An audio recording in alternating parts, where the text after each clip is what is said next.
Thank you very much. I had more than 5 minutes here, but so I was furiously trying, I'm probably not alone, I was furiously trying to cut it down.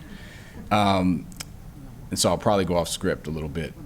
Really appreciate the work of my team and all of the central staff and the work with my colleagues. Budgets are always something where you have to give and take, and you're never fully happy with it.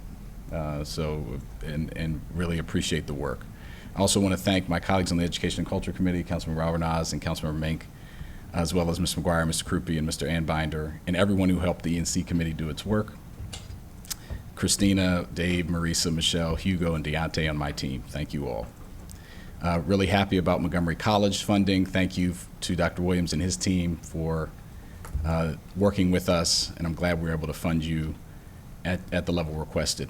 I also want to thank the Board of Education and the superintendent, Dr. Felder and their team, and all the educators, staff, and parents who make up MCPS.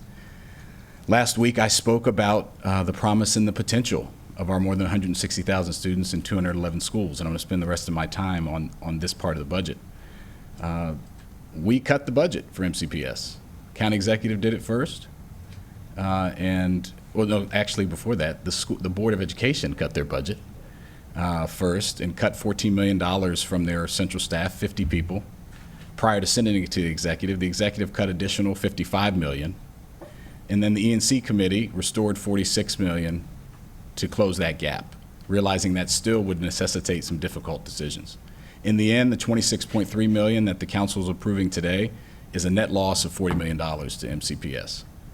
I have deep concern with this level of funding for the budget, which will be borne on the backs of a majority female workforce, who again is being asked to do more with less. We're creating a competition between core values and funding, and it has far-reaching impacts on our students, educators, and our entire community. And let's be 100% clear. Unlike previous years, the school system and the Board of Education met furiously last week to tell us exactly what would be on the chopping block at this level of funding, and none of them are pretty, and this had not been done previously in this way. At this level of funding, we will likely see increased class sizes. We will see a delay in pre-K expansion at a time when we desperately need it. We will reduce staff development teachers. We're eliminating the virtual academy and college tracks. And we're potentially reducing mental health resources for students when every school I go to, they're crying out for more. The $120 million that was funded on ESSER last year, because we didn't pass a tax cut, or tax raise, sufficient enough to fund the system last year, and we said, we'll use the federal money you have. The school system did that. And then they said, we created an expectation that many of those things would need to return. They only came back to us requesting $33 million of that $120 million, including social workers and other critical functions, and many of those will not be funded. This will disproportionately impact our most vulnerable students and families, undermining our commitment to equity, racial equity, and inclusion, and unfortunately take us backwards in many areas. When I think of the impacts of these cuts, I think of people like kids that I met recently at the Enclave, one of our most troubled housing properties in our county. These families are already dealing with unconscionable living conditions, mold, rodents, fire, lack of security, and broken elevators. They mostly already attend schools that have 30 kids in a class, likely to go up. What are we saying to them and their families, and to this workforce, which make up 90% of this budget? We're forcing them to work harder with less and to make sacrifices that they shouldn't have to make. College tracks has been a lifeline to these students.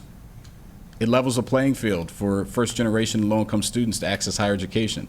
These cuts are going to endanger that success for many students that have been funded through that program. Every child in Montgomery County has inherent potential to learn and grow, no matter what their income level or where they live. But we have to acknowledge our school system has changed. Nearly half of our students are in poverty. More are in a special education than ever before.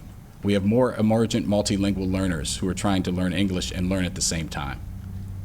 We can't improve the school system without giving them the resources they need, and this budget does not do that. I voted for it reluctantly because there's a lot of good things in the budget overall, but I have deep reservations and am very concerned about what's going to happen this year. This school system is not only important for these families, it's a moral imperative, but it's also an economic imperative. You can't create a strong workforce without investing in the school system. And we did not do enough. I hope we can do more in the coming years to put us back on the right path, and appreciate the work of my colleagues, who all I know care about the school system and the entire county. Thank you.